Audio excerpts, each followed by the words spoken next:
আবু জাহাল মার্কা মুসলমান হওয়া যাবে না। আবু জাহাল বদরের যুদ্ধের দিন আল্লাহর কাছে চেয়েছিল, কিন্তু মাধ্যম ছিল কাবা শরীফের মধ্যে থাকা মূর্তি, মাধ্যম ছিল তার রব। মানুষ রব মানে সূর্যকে, মানুষ রব মানে চন্দ্রকে, মানুষ রব মানে গাছকে, মানুষ রব মানে সমুদ্রকে, মানুষ রব মানে রবের সৃষ্টিকে, মানুষ রব মানে পাহাড়কে, মানুষ রব মানে রবের কোন এক সৃষ্টি পাহাড়কে, রবের কোন এক সৃষ্টি পাথরকে। কিন্তু মানুষ তার রবকে মূলত খুঁজে পাওয়ার চেষ্টা করে নাই, যার কারণে মানুষ তার রবকে খুঁজে পায় নাই। কিন্তু রব, কিন্তু আল্লাহ মনে রাখার চেষ্টা করবেন, তাকে খোঁজার জন্য কোনো মাধ্যম বা দালাল নির্ধারণ করে নাই।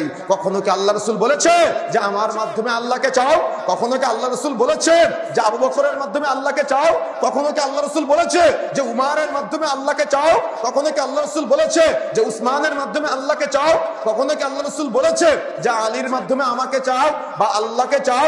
এটা কখনো আল্লাহ রাসূল বলে নাই। তার মানে আল্লাহ রাসূল সাল্লাল্লাহু আলাইহি ওয়াসাল্লাম যদি এই কথা বলে না থাকে, তাহলে মনে রাখার চেষ্টা করবেন। আজকে দায়িত্বহীন ভাষায় বলে যেতে চাই, শাহজালাল শাহপরান তো বহুদূরের কথা, খান জাহান আলী শাহ মখদুম তো বহুদূরের কথা।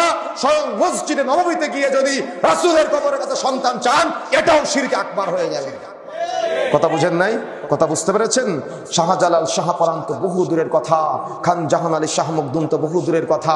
স্বয়ং মসজিদ নববীতে গিয়ে রাসূলের কবরের কাছে গিয়ে যদি চান, তবুও শিরক আকবার হবে। আজকে বাংলাদেশে তো মানুষ তাওয়াফ করে শাহজালাল মাজারে গিয়ে, বাংলাদেশে তো মানুষ তাওয়াফ করে শাহপরান মাজারে গিয়ে, বাংলাদেশে তো মানুষ তার মানে তাওয়াফ করে খান জাহান আলীর মাজারে গিয়ে, বাংলাদেশে তো মানুষ তাওয়াফ করে বিভিন্ন মাজারে গিয়ে। এক সময় রাসূলের কবরের পাশে গিয়ে ঘোরার চেষ্টা করতো, কিন্তু আলহামদুলিল্লাহ এখন বন্ধ করে দেওয়া হয়েছে।